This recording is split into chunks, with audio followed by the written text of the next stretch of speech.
Islam melarang, kita dilarang oleh Nabi kita tidur menjelang maghrib, betul? Bukan karena nanti ketindihan setan, bukan ya. Secara medis diketahui bahwa orang yang kebiasaan tidur antara asar sampai maghrib itu akan menurunnya daya tahan tubuh. Jadi gampang sakit infeksi Pak kalau Bapak tidur menjelang maghrib. Kalau sekali lagi setelah sholat subuh gampang pikun, aliran darah ke otak itu tersumbat, ya, jadi stroke penyakitnya. Tapi kalau tidur setelah asar sebelum maghrib, itu daya tahan tubuh kita akan menurun. Materi terakhir ini 6 langkah praktis, ya, Bapak bisa lakukan di rumah mulai hari ini. Langkah pertama, mulai hari ini jangan makan malam Pak.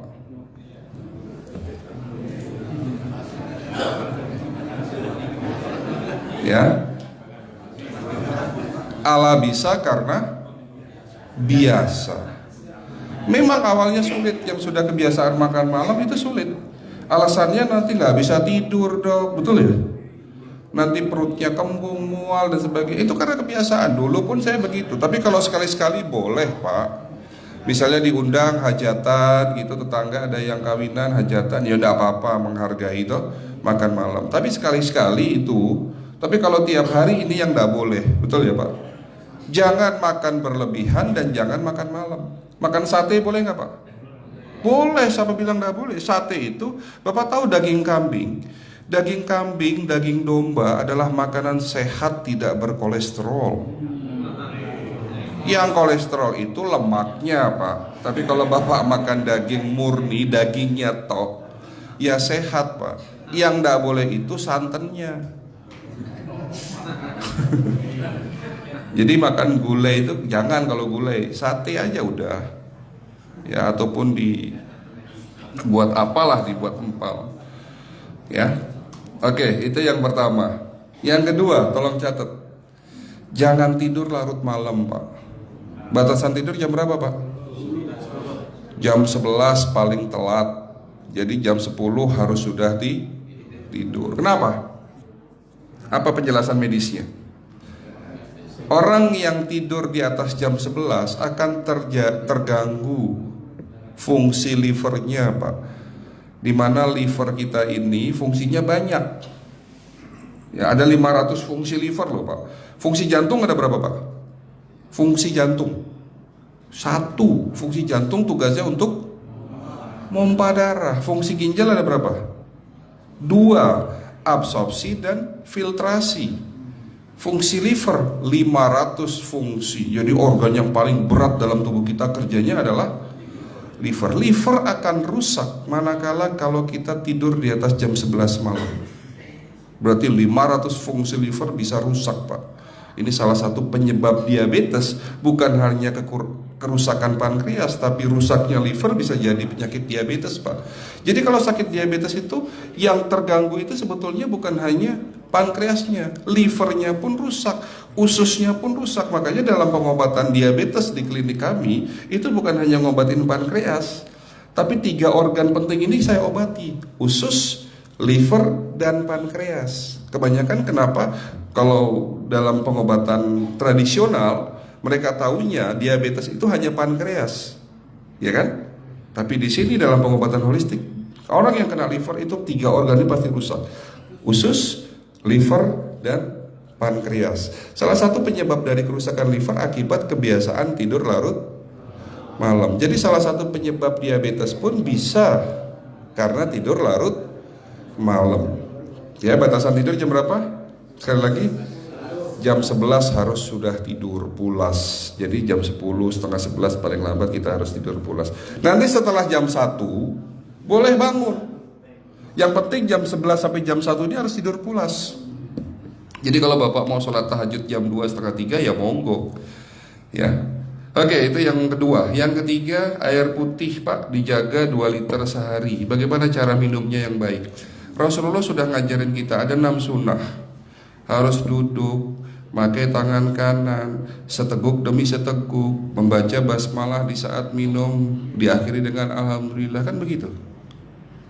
Ya, pagi hari minum 1 gelas bangun tidur sebelum sholat subuh. Setelah sholat subuh boleh teh, tapi juga dibilas dengan 1 gelas air putih. Sebelum mandi nanti Pak, minum air hangat. Kalau Bapak mandinya pakai air dingin boleh, tapi sebelum mandi minum air hangat, biar tubuh kita ini jangan terlalu dingin di saat kita kena air dingin. Sampai maghrib pastikan 2 liter sudah masuk dalam tubuh kita. Malam mau tidur, tolong perhatikan Ibu ya, malam mau tidur jangan banyak-banyak minum. Nggak boleh minum malam itu segelas sampai 2 gelas mau tidur. Cukup seteguk 2 teguk saja. Karena kalau sampai kita minum mau tidur 1 gelas besar, ginjalnya malah rusak Pak.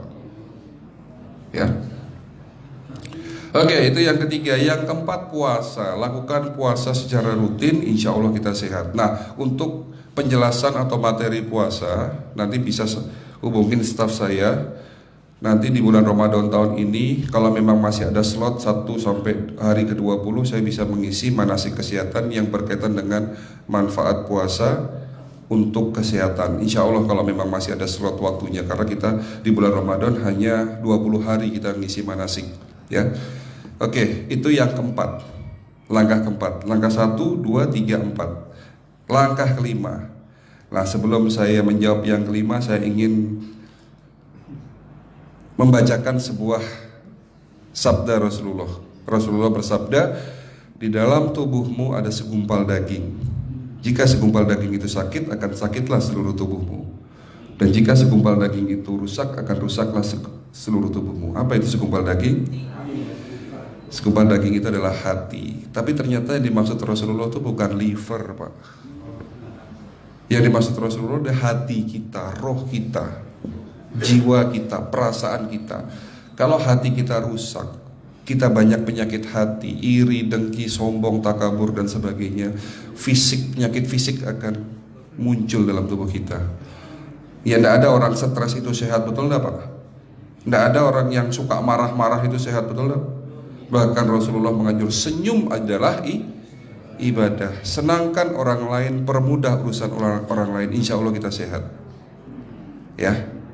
Jadi itu langkah ke-5. Langkah 1 sampai langkah ke-5 sifatnya individual. Bapak bisa lakukan sendiri di rumah. Tapi langkah ke-6 ini butuh bantuan pihak dokter atau rumah sakit. Kira-kira langkah ke-6 apa Pak? Lakukan pemeriksaan sebelum sakit. Jadi periksa itu jangan nunggu sakit baru periksa. Jangan seperti kayak Bu Ustazah tadi, diajak periksa, jawabannya takut ketahuan penyakitnya. Setelah stroke baru datang ke klinik untuk minta diperiksa. Kalau sudah stroke susah nggak nyembuhinnya Pak? Kata kayak beliau nih, sudah 2 tahun tidak sembuh-sembuh karena sudah terlanjur stroke. Tapi kalau beliau melakukan general check up, mohon maaf ya Pak, kalau beliau melakukan general check up rutin, insya Allah tidak akan kena stroke, karena sebelum stroke sudah diobati dulu. Karena stroke ini bisa kita lihat dalam scanning dengan alat yang saya punya, insya Allah kelihatan ini. Oh ini sudah mulai ada tanda-tanda mau penyumbatan, buru-buru diobati. Memang takut Pak, tapi pesan saya jangan takut. Ya, lakukan pemeriksaan supaya kita tahu, supaya kita kenal. Gitu ya Pak. Jadi kira-kira di jemaah ini ada enggak yang mau saya ajak periksa kita semua? Pesan terakhir dari saya, lakukan pemeriksaan sebelum terlambat. Ini pesan saya dan pesan seluruh dokter di dunia sebetulnya. Lakukan pemeriksaan sebelum terlambat. Ya, karena dengan kita melakukan pemeriksaan kita akan kenal tubuh kita. Kalau sudah kenal kita akan sayang sama tubuh kita. Betul Pak? Ada pepatah mengatakan tidak kenal tidak sayang. Cukup sekian dari saya. Mohon maaf kalau penyampaian kami kurang baik. Akhirul kalam, wabillahi taufiq wal hidayah. Wassalamualaikum warahmatullahi wabarakatuh.